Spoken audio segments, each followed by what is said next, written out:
Okay, sama tayo. Una ako sa mga iba, ha? Ay, gusto mo.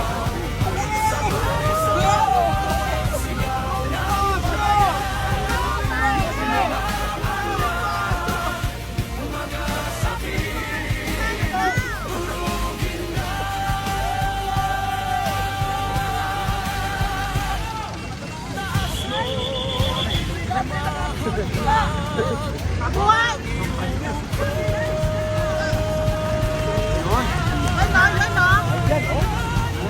Parang nasa Western Pizza ng kano. Ito ba? Karin po! Karin po! Ay, kiraan na ako.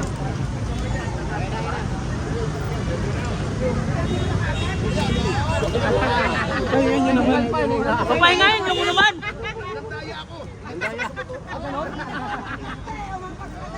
Talagang umangga si Atty. sa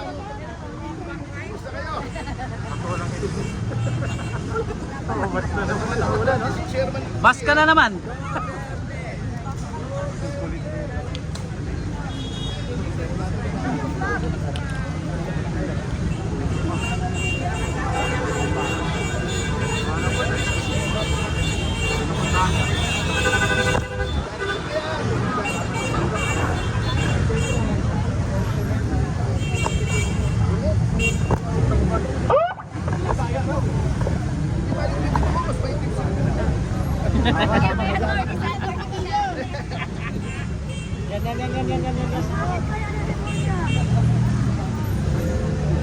Yung lobo, yung lobo.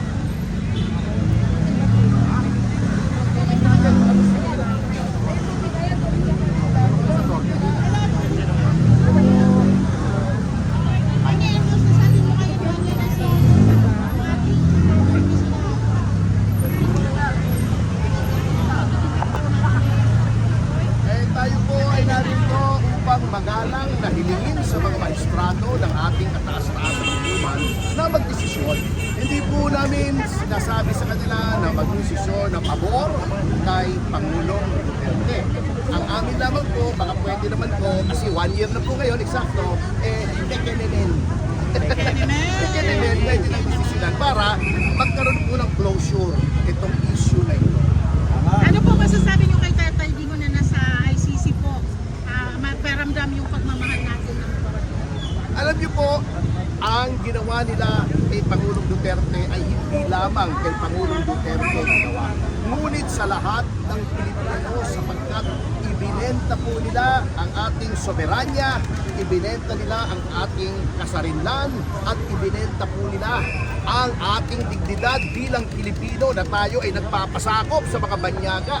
Ang ating mga mamamayan ay nililitis na mga puti na wala namang alam sa sitwasyon dito kung bakit nagkaroon ng drug war. Yun po ang nakakainsulto at lahat ng Pilipino ay dapat mainsulto sa ginawang ito ng kasalukuyang administrasyon.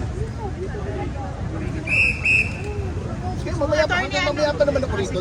para makapag-ano si Atty. Para makapahinga muna. Papahingayin muna natin ka naglalakad dyan. Ano pa naman yan eh. Tagal pa yan. Hindi nyo lang naman nakikita yung pinakakuha natin, oh. Ay, si Secretary. Ay, si. Nandito si Secretary ko siya. Secretary of Energy.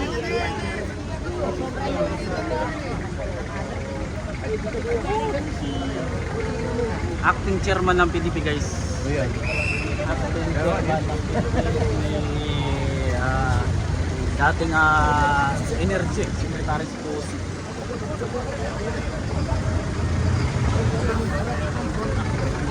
Ay naman nananawagan lang na wala.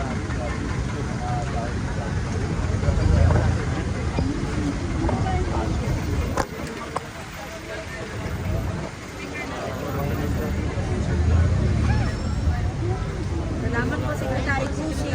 Huwag niyo nang pressure rin ha. Kasi pagod na mga yan. Wala na. Yan yun ang magbibig-big para sa ito.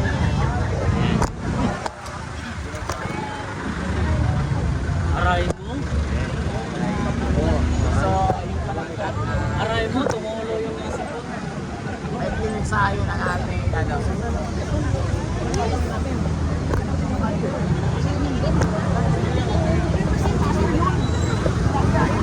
Kadadurumugan talaga.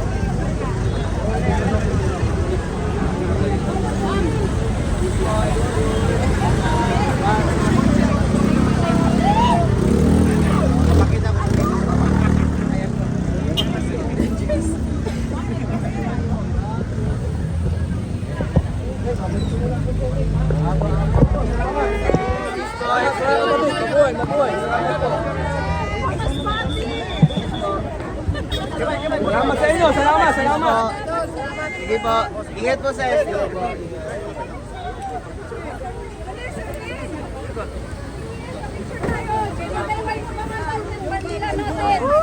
Sir Will, tingin ka dito. 1, 2, 3.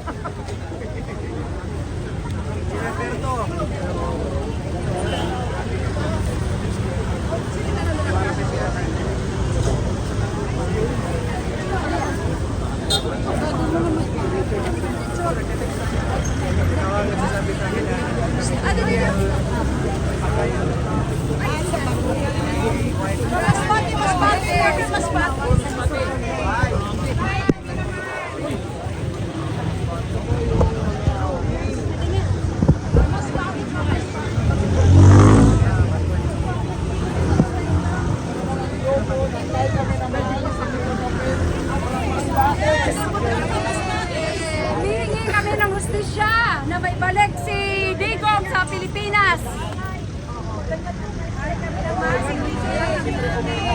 Kung mayroon poster sa Manila, Calbayog City!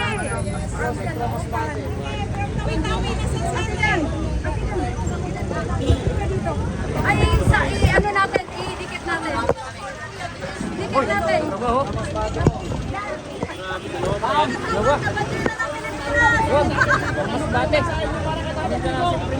Ay, paglalaban ka namin. Ay, dito lang kami. Pagdadasal ka rin namin. Hindi maayos ang kalagayan mo dyan. Dito lang kami tayo para sa'yo. At maninindigan hanggang sa wakas. Nandito tayo ng final petition para makiusap sa Supreme Court. Ano po yung inyong personal na kahilingan sa Supreme Court na may balik sa Tatay Digong? Hihingi kami ng hustisya na sana kumilos yung petition namin. Dahil malaki ang pagbabago ng simula na wala siya dito sa bansang Pilipinas. So makita natin, ibang-iba ang kalagayan ngayon kesa noon. Maraming magnanakaw, nagliparan ng mga magnanakaw dito sa ating bansa. Simula sa Kongreso hanggang sa Senate Committee area.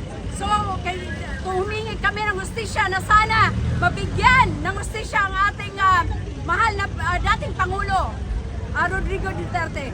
Anong mensahe mo sa sundalo at kapulisan po natin na unang tinakasan ng sahod ni Tatay Digong na ngayon ay tila ba naging instrumento ng mga magnanakaw na nasa gobyerno? Sana maisip nila yung ginawa sa kanila ni Tatay Digong, dahil kung hindi dahil kay Tatay Digong, siguro hindi nila makakamtan ang dapat para sa kanila. Salamat sa taga Masbate! Duterte! Duterte! Duterte! Duterte! Duterte! Yan.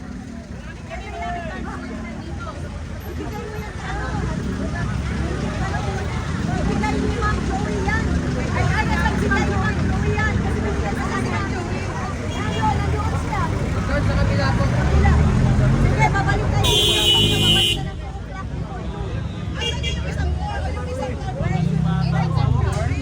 Marami pa yan, marami pa to. Ito, hinihingi namin hustisya na may balik si Tatay Digong dito sa Pilipinas na sana kumilos ang Supreme Court. Maluwag po.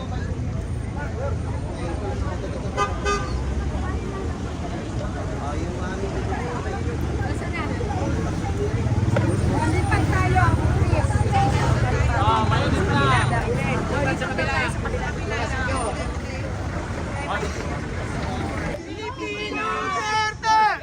Duterte!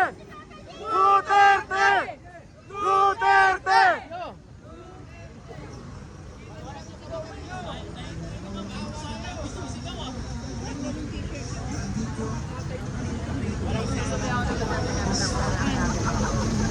Ha?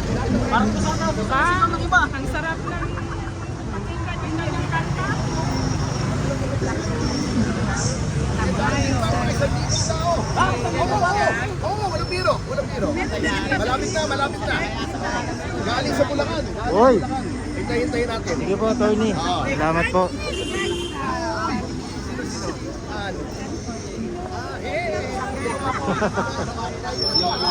Ha? Siya, si Benita? Parang apat ata. Ay, ayos, ilan ba na?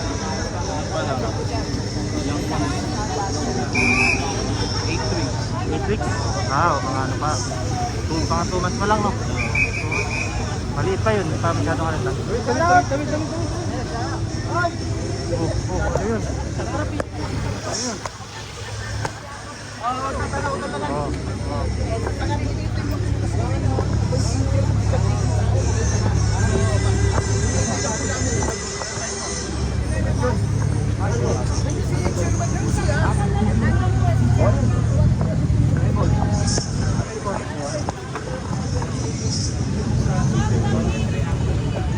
Kaya nga po kami nandito upang magalang ng inyong estado na 1 year na nga po.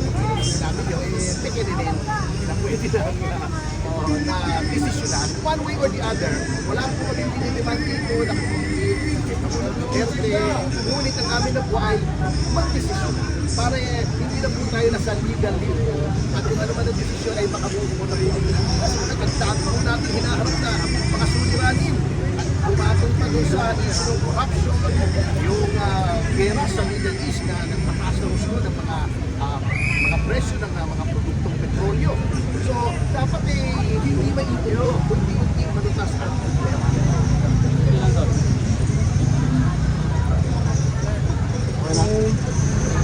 Okay, maraming salamat po. Thank you lang po ng main column. Darating po yung isda. Okay. Inday Sara. Good. Tapos ka ng contagion para hindi ka matataan.